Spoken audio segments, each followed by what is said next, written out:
Hello विद्यार्थियों, मैं Devendra Kumar, guest lecturer physics, राजकीय पॉलिटेक्निक बरौनपुर। आज की फिजिक्स क्लास में चैप्टर 1 में आप सभी का स्वागत है।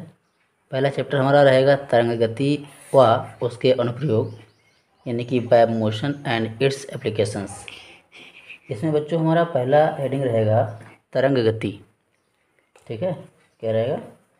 तरंग गति। इसको हम लोग इंग्लिश में बोलते हैं वेव मोशन। वेव मोशन, ठीक है। तो वेव मोशन क्या होता है? देखिए बच्चों, जो द्रव्य होता है, द्रव्य मीन्स होता है मैटर। ठीक, क्या होता है द्रव्य? द्रव्य का मतलब क्या होता है? मैटर, मतलब पदार्थ। ठीक है, द्रव्य। द्रव्य कण की जो वास्तविक गति के बिना ही ऊर्जा के एक स्थान से दूसरे स्थान पर पहुंचने की एक अन्य विधि भी है, जिसे हम लोग क्या कहते हैं? तरंग गति, यानी कि वेव मोशन कहते हैं। कहने का मतलब ये होता है कि द्रव्य का कण जो है वो अपनी गति करेगा, लेकिन वो अपने आप नहीं जाएगा। ठीक है, तो ऊर्जा का जब वो नहीं जाएगा तो एनर्जी का ट्रांसफ़र होगा। ठीक है, तो एनर्जी का ट्रांसफ़र ही क्या कहलाता है? हमारा वेव मोशन कहलाता है। ठीक है, the generated disturbance is known as mechanical wave and the process of moving forward of this disturbance is called wave motion.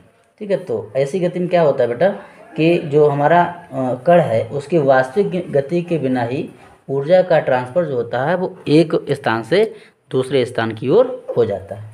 ठीक है बच्चों, इसी क्रम में हम लोग आगे बढ़ते हैं। ये थ्योरिकल रहेगा हमारा पूरा भी।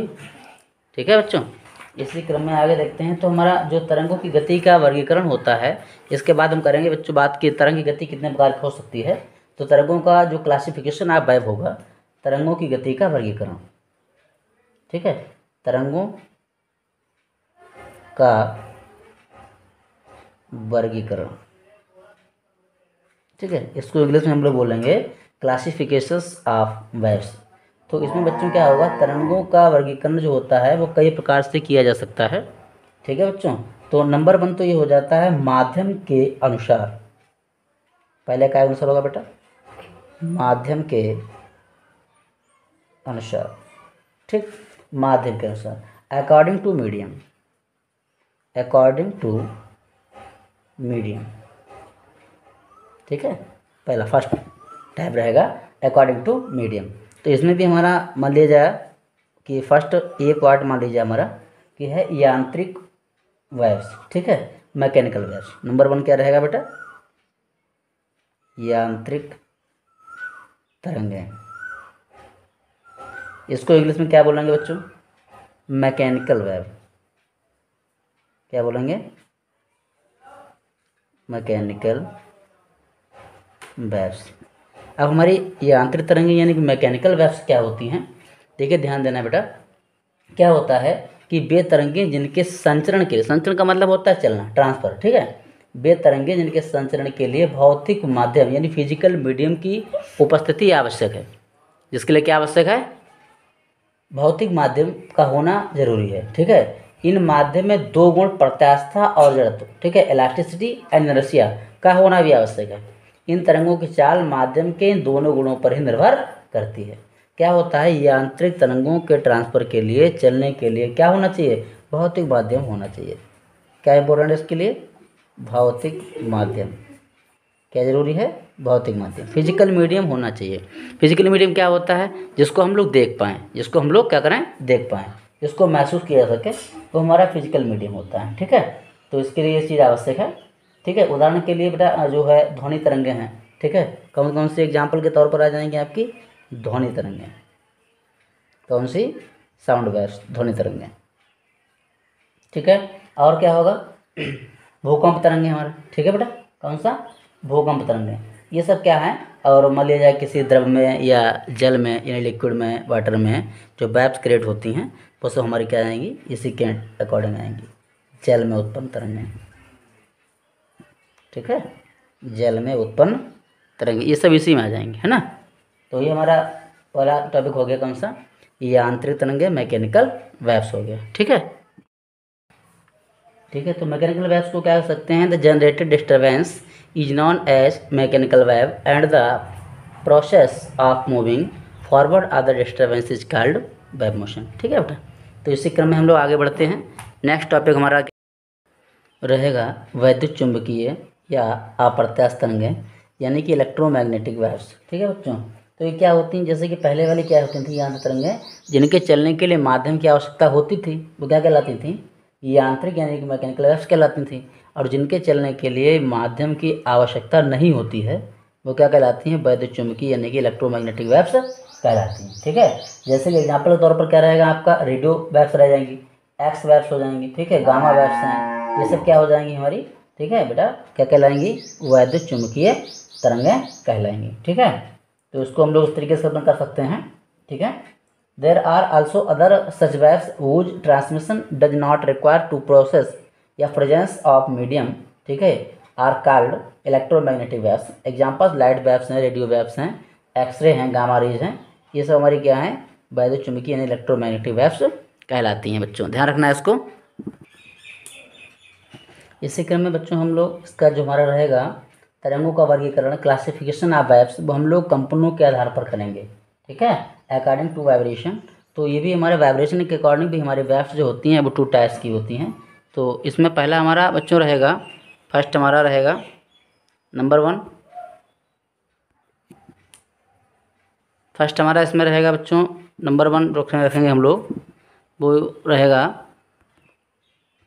नंबर 1 हमारा रहेगा अनुप्रस्थ तरंगें। कौन सा रहेगा बच्चों, अनुप्रस्थ तरंगें। इसको हम लोग इंग्लिश में बोलते हैं ट्रांसवर्स वेव।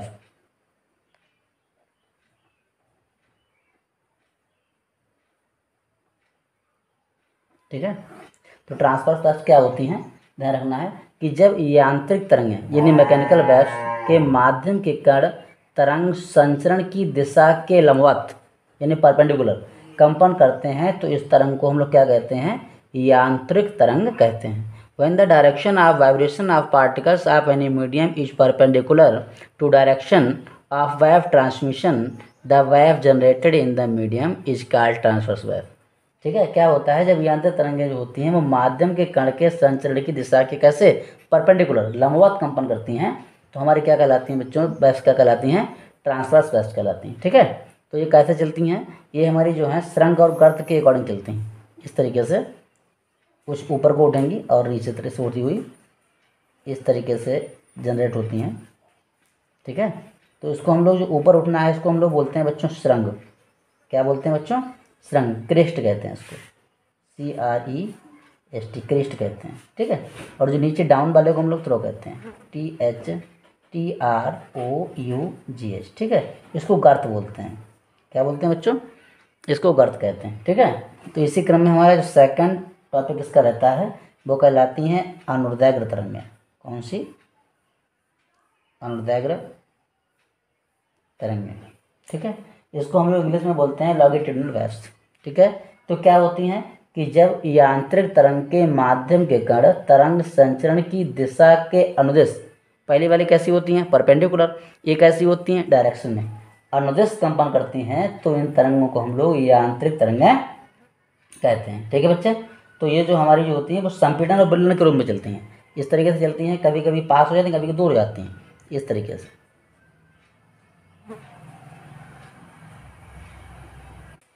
हाँ, तो ये अनुदैर्घ्य तरंगें बच्चों जो हैं वो हमारी संपीड़न और विलयन के अकॉर्डिंग चलती हैं। संपीड़न कहाँ पे होता है, जहाँ पे मीडियम के कण पास पास होते हैं। विलयन का मतलब क्या होता है, जहाँ पर मीडियम के कण क्या होते हैं, थोड़ा सा दूर दूर होते हैं। ठीक है, तो क्या होता है कि जब यांत्रिक तरंग के माध्यम के कण तरंग संचरण की दिशा के अनुदिश कंपन करते हैं, तो इस तरंग को हम लोग क्या कहते हैं, यांत्रिक तरंग कहते हैं। इसको हम इंग्लिश में ट्रांसफर कर देते हैं, when the direction of the vibration of particles of any medium is in the direction of the wave transmission, the wave generated in the medium is called longitudinal waves. ठीक है, तो इस तरीके से इसको हम लोग जो है समझ सकते हैं। नेक्स्ट टॉपिक देखते हैं फिर। इसी क्रम में बच्चों नेक्स्ट वीडियो हमारा, नेक्स्ट टॉपिक हमारा रहेगा जो है तरंग के संबंध में कुछ परिभाषाएं। ठीक है, सम डेफिनेशंस रिलेटेड टू वेव्स। तो इसमें हमारा फर्स्ट जो रहेगा वो रहेगा तरंग का आयाम। पहला क्या रहेगा, तरंग का आयाम। इसको हम लोग क्या बोलेंगे, एम्पलीट्यूड ऑफ वेव्स। ठीक है, एम्पलीट्यूड कह सकते हैं, आयाम भी कह सकते हैं, ऐसी कोई दिक्कत नहीं। ठीक है, तो क्या होता है, आयाम क्या होता है, जैसे कि समझ लीजिए, मान लीजिए हमारी ये कोई वेव्स है, वो चल रही है इस तरीके से। ठीक है। तो इसका एक और मैक्सिमम डिस्प्लेसमेंट, ठीक है, ये हमारा चाहे ऊपर लीजिए आप और चाहे आप इसको नीचे की तरफ ले लीजिए, इसका एक और maximum displacement is called amplitude. Amplitude का फलाफल क्या होता है, स्मॉल ए होता है। तो ये हमारा स्मॉल ए जो है, ये चीज़ जो कहलाएगी वो हमारा क्या कहलाएगा, आयाम कहलाएगा, एम्पलीट्यूड कहलाएगा। ठीक है, समझ आया। तो when progressive waves are transmitted in the medium, the particles of the medium vibrate on other side it's mean, ठीक है, which is called is the amplitude in figure. ठीक है, देखिए का अपन इससे कह सकते हैं कि जैसे कि तरंग के संचरण की स्थिति में माध्यम के कणों के अपनी साम्यावस्था का होता है मिडिल स्टेज, साम्यावस्था के एक और मैक्सिमम डिस्प्लेसमेंट, अधिकतम विस्थापन बच्चों क्या कहलाता है, आयाम कहलाता है। ठीक है, इसको ध्यान रखना है, कर पाएंगे। नेक्स्ट टॉपिक हमारा क्या रहेगा, तरंग का आवर्तकाल। क्या रहेगा, तरंग का आवर्तकाल, तरंग का आवर्तकाल। ठीक है, टाइम पीरियड कहते हैं उसको हम लोग, क्या बोलते हैं, टाइम पीरियड। ठीक है, टाइम पीरियड कहते हैं उसको। टाइम पीरियड क्या होता है बेटा, तरंग संचरण की स्थिति में माध्यम के कंपन करते हुए किसी कण की कला में 2π रीडिंग का कलांतर, ठीक है, होने में लगे समय को तरंग का हम लोग क्या कहते हैं, आवर्तकाल कहते हैं। यानी जितना टाइम लेता है, the time taken by the any particle to complete one vibration, ठीक है, is known as time period, is denoted by capital T. ठीक है, यानी कि तरंग जो होता है वो अपना चक्कर लगाने में कितना समय लेती है। ठीक है, the time taken by any particle to complete one vibration, एक कंपन करने में जो हमारी वेव्स है वो कितना टाइम लेती है। ठीक है, तो वो टाइम ही क्या कहलाता है, आपका तरंग का आवर्तकाल यानी टाइम ऑफ पीरियड कहलाता है। ठीक है, ध्यान रखेंगे। ठीक है, इसको कैपिटल टी से हम लोग डिनोट करते हैं और उसका यूनिट आप जानते होंगे। ठीक है, क्या होता है और इसकी डायमेंशन क्या होती है, कैपिटल टी होती है। ठीक है, पढ़ लेंगे। इसी क्रम में हम लोग आगे बात करते हैं बच्चों तरंग की आवृत्ति की। थर्ड पॉइंट हमारा क्या रहेगा, तरंग की आवृत्ति, तरंग की आवृत्ति रहेगी। ठीक है बेटा, इसको बोलते हैं फ्रीक्वेंसी। क्या बोलते हैं, फ्रीक्वेंसी, तरंग की आवृत्ति कहलाती है। तो आवृत्ति क्या होती है, तरंग संचरण की स्थिति में माध्यम का कंपन करता हुआ कोई एक कण, ठीक है, एक सेकंड में जितने कंपन करता है, तो कंपनों की संख्या क्या कहते हैं, आवृत्ति कहलाती है। ठीक है, the vibration number is called frequency and particles in the medium the vibrate in a second, it is noted by small n, frequency and time period is related as n equal to 1 capital T. ठीक है बेटा, n equal to 1 capital T. Where की अगर हम लोग बात करें तो एन हमारा क्या कहलाएगा, एन हमारा फ्रीक्वेंसी कहलाएगा और टी जो होगा वो टाइम पीरियड कहलाएगा। ठीक है, आवर्तकाल कहलाएगा, इसको ध्यान रखना है। ठीक है बेटा, नेक्स्ट टॉपिक हमारा फोर्थ ले लेते हैं हम लोग, वेवलेंथ मीन्स तरंगदैर्घ्य। ठीक है, तो तरंगदैर्घ्य क्या होता है, तरंगदैर्घ्य तो हमारे जैसा कोई वेव चल रहा था, प्रोग्रेसिव यांत्रिक मैकेनिकल वेव चल रहा था, तो वन जो हमारा वाइब्रेशन है इसमें जो उसने डिस्टेंस तय की, तो डिस्टेंस हमारा जो लैम्डा है ये क्या कहलाएगी, ये जो डिस्टेंस है जो, ठीक है, वन वाइब्रेशन में जो डिस्टेंस ने क्रिएट की है वो डिस्टेंस ही हमारी क्या कहलाएगी, तरंगदैर्घ्य कहलाएगी, वेवलेंथ कहलाएगी। The distance covered by the wave in the time of whole vibration, ठीक है, इज कॉल्ड वेवलेंथ। ठीक है, इसको हम लोग लैम्डा से डिनोट करते हैं और लैम्डा इक्वल टू क्या, डिस्टेंस ही तो है, और दूरी बराबर क्या होता है, चाल गुणा समय। मान लिया हमने कि वो हमारी जो वेव्स है वो v वेलोसिटी से, चाल से किसी मीडियम में जो थी वो ट्रांसफर हो रही थी और उसको कैपिटल टी टाइम लग रहा था, तो लैम्डा इक्वल टू क्या हो जाएगा भाई, वेवलेंथ इक्वल टू क्या होगा, वेलोसिटी इंटू टाइम, क्या होगा, वेलोसिटी इंटू टाइम हो जाएगा। तो वेलोसिटी इंटू टाइम की बात अगर हम लोग करेंगे तो वेवलेंथ इक्वल टू हो जाएगा वेलोसिटी इंटू टाइम। वेवलेंथ हो गई लैम्डा, वेलोसिटी हो गई v और टाइम हो गया कैपिटल टी। तो यहाँ से हमारा लैम्डा इक्वल टू बच्चों निकल के आएगा v इंटू टी। वेयर की अगर हम लोग बात करें, वेयर लैम्डा क्या है, आप समझ रहे होंगे लैम्डा क्या है, लैम्डा जो है वो वेवलेंथ है, क्या है, वेवलेंथ है, v क्या है, वेलोसिटी है और t क्या है, टाइम है। ठीक है, कर पाएंगे यहाँ तक। इसी क्रम में बच्चों हमारा नेक्स्ट टॉपिक रहेगा कण का तरंग वेग।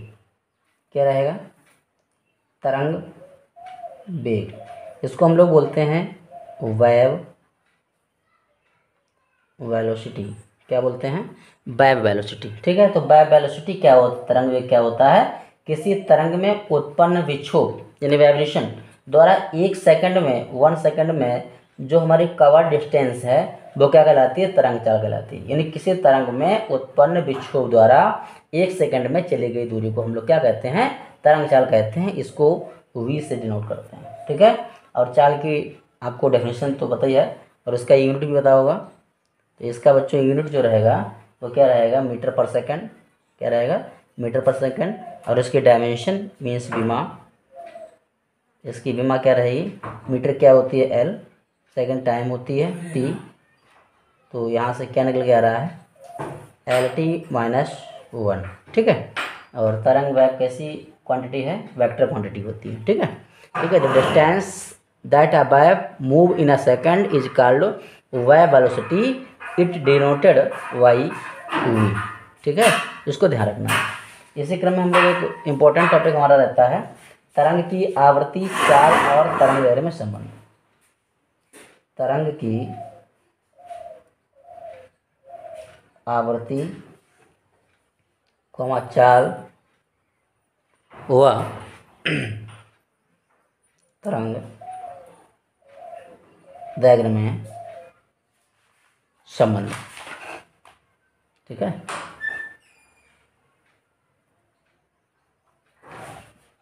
इसको हम इंग्लिश में बोलते हैं रिलेशन बिटवीन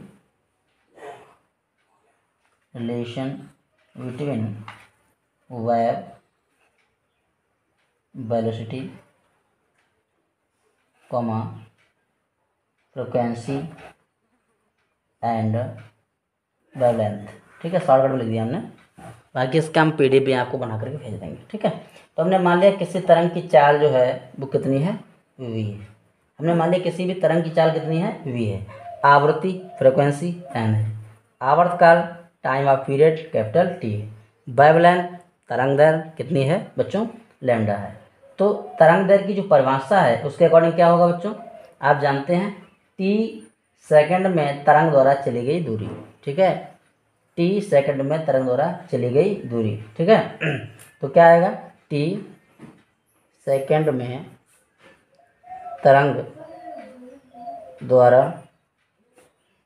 चली गई दूरी। t सेकंड में तरंग द्वारा चली गई दूरी क्या कहलाती है? जानते होंगे आप लोग, वेवलेंथ यानी कि भाई लैम्डा कहलाती है, तरंग दैर्ध्य कहलाती है ना। तो इसी प्रकार हमारा जो हो जाएगा क्या? 1 सेकंड में तरंग द्वारा चली गई दूरी क्या आएगा? भाई पहले कितनी थी? लैम्डा थी t सेकंड में, तो 1 सेकंड क्या आ जाएगी? लैम्डा अपॉन कैपिटल T आ जाएगा। लेकिन क्या होता है आप जानते हैं कि 1 सेकंड में तरंग द्वारा चली गई दूरी को क्या कहते हैं? तरंग की चाल कहते हैं। लेकिन क्या होता है आप जानते होंगे व्हाट? 1 सेकंड में क्या बेटा? तरंग द्वारा चली दूरी को क्या कहते हैं? दूरी को क्या कहते हैं? तरंग की चाल कहते हैं। तरंग की चाल यानी स्मॉल b कहते हैं। क्या कहते हैं? तरंग की चाल यानी स्मॉल b कहते हैं। अब आप जानते हैं कि जो तरंग की चाल होती है तो v इक्वल टू क्या होता है? लैम्डा अपॉन कैपिटल T होता है। तो यहाँ से बच्चों जो है आप निकाल जाएंगे। क्यों? क्योंकि आप जानते हैं 1 upon capital T equal to क्या होता है? भाई स्मॉल n होता है। आवृत्ति इक्वल टू क्या होता है? 1 अपॉन कैपिटल T। तो इसको हम ऐसे लिख सकते हैं b equal to lambda into 1 upon capital T। और 1 अपॉन कैपिटल T की वैल्यू क्या है? Small n। तो जहाँ 1 अपॉन कैपिटल T वहाँ क्या लिख देंगे हम लोग? n लिख देंगे। तो b इक्वल टू कितना हो जाएगा? n इंटू बताइए लैम्डा, ये लैम्डा इंटू n हो जाएगा। ठीक है, इसको अलग अलग करना चाहते हैं आप कर सकते हैं, वेयर करके इसको हम लोग जो है डिनोट कर सकते हैं, बता सकते हैं कहाँ क्या है। v क्या है? आपकी तरंग की चाल है ना। v क्या है? तरंग की चाल है, तरंग की चाल, स्पीड ऑफ वेव। ठीक है, n क्या है? फ्रिक्वेंसी, तरंग की आवृत्ति है ना, फ्रिक्वेंसी है। और भाई लैम्डा क्या है? वेवलेंथ यानी कि तरंग दैर्ध्य। ठीक है, कर पाएंगे यहाँ तो कोई दिक्कत ही नहीं। इसी क्रम में आपको फिर से एक बार कुछ बता देते हैं। सबसे पहले हमारा क्या रहेगा? तरंग गति रहेगी बच्चों इसको हम लोग क्या बोलते हैं, वेव मोशन कहते हैं। तरंग गति क्या होती है बच्चों, इसके बारे में आपको बताया जा चुका है पहले से ही। क्या होता है कि द्रव के कण की वास्तविक गति के बिना ऊर्जा के एक स्थान से दूसरे स्थान तक पहुंचने की एक अन्य विधि भी है, जिसे हम लोग तरंग गति यानी कि वेव मोशन कहते हैं। इसके बाद में हम लोग क्लासिफिकेशन ऑफ वेव्स कहते हैं, तरंगों का वर्गीकरण। ठीक है, तरंगों का वर्गीकरण जो होता है बच्चों, दो प्रकार से हो सकता है। पहला कैसा होता है, माध्यम के अनुसार होता है। कैसे होता है, माध्यम के अनुसार। दूसरा कैसा होता है, कंपन के अनुसार। फर्स्ट क्या होता है, अकॉर्डिंग टू मीडियम। सेकंड क्या होता है, अकॉर्डिंग टू वाइब्रेशन। ठीक है, तो पहला हम बात करेंगे माध्यम के अनुसार तरंगें होती हैं, हमारी दो प्रकार की होती हैं। पहली कौन सी होती है, यांत्रिक तरंगें यानी कि मैकेनिकल वेव्स होती हैं। सेकंड हमारी, आपको जानते होंगे कौन सी होती हैं। तो यांत्रिक तरंगें यानी मैकेनिकल वेव्स क्या होती हैं, आप जानते होंगे, जिनके चलने के लिए माध्यम की आवश्यकता होती है। फिजिकल मीडियम जिनके लिए आवश्यक है वो क्या कहलाती है, हमारी मैकेनिकल वेव्स यानी यांत्रिक तरंगें कहलाती हैं। जैसे हमारी कौन सी हैं, एग्जाम्पल के तौर पर भाई साउंड वेव्स हैं यानी ध्वनि तरंगें हैं, और वाटर में उत्पन्न वेव्स हैं यानी कि हमारी जल में उत्पन्न तरंगें हैं। ये सब हमारी क्या कहलाएंगी बच्चों, यांत्रिक तरंगें यानी कि मैकेनिकल वेव्स कहलाएंगी। सेकंड पॉइंट हमारा रहता है वैद्युत चुंबकीय यानी कि अप्रत्यास्थ तरंगें, इलेक्ट्रोमैग्नेटिक वेव्स, यानी कि इनके चलने के लिए बच्चों क्या हो जाएगा, आप समझ रहे होंगे। पूरा ये चैप्टर जो है वो थ्योरिकल में शुरुआत में है, थ्योरी है, तो डेरिवेशन इसके नेक्स्ट में कल परसों में हो जाएगा। तो वैद्युत चुंबकीय यानी इलेक्ट्रोमैग्नेटिक वेव्स क्या होती हैं, जिनके चलने के लिए मीडियम की कोई आवश्यकता नहीं होती है। ठीक है, तो हमारी क्या कहलाती हैं, वैद्युत चुंबकीय तरंगें कहलाती हैं। ठीक है, कर पाएंगे शायद, कोई दिक्कत है नहीं, है ना। फिर इसके बाद में हम लोग क्या बात करते हैं, कंपनों के अकॉर्डिंग हमारी वेव्स कितने प्रकार की होती हैं। तो पहली हमारी बच्चों आती हैं अनुप्रस्थ तरंगें, ट्रांसवर्स वेव्स होती हैं। सेकंड अनुदैर्घ्य तरंगें, लॉन्गिट्यूडिनल वेव्स होती हैं। तो अनुप्रस्थ तरंगें क्या होती हैं, इसके बारे में आपको बताया जा चुका है कि तरंगें जो होती हैं कभी ये कैसे चलती हैं, सुरंग और गर्त के अकॉर्डिंग चलती हैं। कैसे चलती हैं, सुरंग और गर्त के, यानी जब यांत्रिक तरंगें माध्यम के कण तरंग संचरण के अनुदिश कंपन करते हैं। ठीक है, कैसे करते हैं, तरंग संचरण के अनुदिश का मतलब अनुदिश आएंगे अनुदैर्घ्य में। जब अनुदिश कंपन करते हैं तो कौन से कहलाएंगे, अनुदैर्घ्य कहलाएंगे। और जब उसके परपेंडिकुलर कंपन करते हैं तो कौन से कहलाती हैं, अनुप्रस्थ कहलाती हैं। ठीक है, तो परपेंडिकुलर में हमारा कैसे आएगा देख लीजिएगा, और हमारा अनुप्रस्थ जो है वो वेव की डायरेक्शन में आएगा, तो कैसे आएगा इसको देख लीजिएगा ध्यान से। ठीक है, तो इसको पहला हमारा जो है सुरंग और गर्त में चलेगा, दूसरा हमारा जो है संपीड़न और विवर्लन में चलेगा, इसको ध्यान से समझ लीजिएगा। ठीक है बच्चों, इसी क्रम में हमने आपको कुछ चीज़ें और बताई हैं। तरंग का आयाम क्या है ना, तो इसको देख लीजिए। तरंग का आयाम क्या रहेगा, एम्पलीट्यूड ऑफ वेव्स। ठीक है, तो ये क्या रहेगा, जैसे हमारी कोई वेव्स चल रही है तो उसका एक और मैक्सिमम डिस्प्लेसमेंट, भाई कोई वेव्स हमारी चल रही है इस तरीके से, तो इसका एक तरफ मैक्सिमम डिस्प्लेसमेंट चाहे अपर में हो चाहे लोअर में हो। ठीक है, ये हमारा क्या कहलाएगा, एम्पलीट्यूड कहलाएगा। ठीक है, फिर आवर्तकाल क्या है, आवर्तकाल होगा तरंग का आवर्तकाल, टाइम पीरियड क्या होगा, जितना टाइम इसको लगेगा वन वाइब्रेशन में, जितना टाइम इसको लगेगा वो हमारा क्या कहलाएगा, टाइम ऑफ पीरियड कहलाएगा। इसी क्रम में हम लोग बात करते हैं तरंग की आवृत्ति की, फ्रिक्वेंसी ऑफ वेव्स हो जाएगी। तो ये सूत्र होता है n = 1/t। ठीक है, 1 सेकंड में चक्रों की संख्या को क्या कहते हैं, आवृत्ति कहती है। तो n = क्या होगा, 1/T हो जाएगा। ठीक है, इसी क्रम में नेक्स्ट हमारा रहेगा तरंग दर, वेवलेंथ होगा। वेवलेंथ क्या होता है भाई, एक वाइब्रेशन में तय की गई डिस्टेंस, यानी यहाँ से यहाँ तक की जो डिस्टेंस ने कवर की है, ठीक है, वो क्या कहलाएगी, हमारी वेवलेंथ कहलाएगी। ठीक है, इसके बाद में हमारा नेक्स्ट आएगा तरंग वेव वेलोसिटी। तो वेव वेलोसिटी की डेफिनेशन आपको बता चुके हैं, छोटी सी है, कर लेना, इसको कोई दिक्कत वैसे है नहीं, कर पाएंगे। जिसकी यूनिट वगैरह को ध्यान रखना है बेटा। ठीक है, तरंग वेग क्या होता है, किसी तरंग के उत्पन्न विक्षोभ द्वारा 1 सेकंड में चली गई दूरी को तरंग चाल कहते हैं, और इसकी यूनिट क्या होती है, मीटर पर सेकंड होती है। डायमेंशन इसकी LT-1 होती है। ये वाला हमारा नेक्स्ट टॉपिक जो है वो इंपॉर्टेंट रहता है, इसको ज़रा ध्यान से समझ लीजिएगा। तरंग की आवृत्ति, चाल और तरंग दर में संबंध, relation between wave velocity, frequency and wavelength. तो हमने मान लिया किसी तरंग की चाल क्या है, v है, और इसकी फ्रीक्वेंसी n है, टाइम ऑफ पीरियड T है, और वेवलेंथ लैम्डा है। तो 30 सेकंड में तरंग द्वारा चली गई दूरी कितनी होती है आप जानते होंगे, वेवलेंथ कहलाती है, उसको लैम्डा से नोट करते हैं। और 1 सेकंड में अगर डिस्टेंस की बात करेंगे तो क्या आएगा, λ/T हो जाएगा। तो 1 सेकंड में तरंग द्वारा चली गई दूरी को क्या कहते हैं, तरंग की चाल v कहते हैं। तो आपको फार्मूला यहाँ से निकल के आ रहा है हमारा क्या, v = λ/T, है ना। इसको ऐसे लिख सकते हैं, v = λ × 1/T, और 1/T क्या होता है आप जानते होंगे, n = क्या होता है, 1/T होता है। तो जहाँ 1/T है वहाँ हम लोग पुट कर सकते हैं n। तो v = λ × 1/T को क्या लग सकते हैं, जाइए इसको क्या लग सकते हैं हम लोग, बताइए बच्चों, n लग सकते हैं। तो इसको हम लोग चाहें तो ऐसे लिख सकते हैं, v = λ × n, और इस तरीके से भी इसको लिखा जा सकता है। वेयर v क्या है, वेलोसिटी ऑफ वेव है, हाँ स्पीड ऑफ वेव है, और n क्या है, फ्रिक्वेंसी है, लैम्डा क्या है बच्चों, वेवलेंथ। तो कर पाएंगे शायद, कोई प्रॉब्लम है नहीं। ठीक है, तो आज की क्लास में इतना रहेगा। नेक्स्ट देखते हैं कल।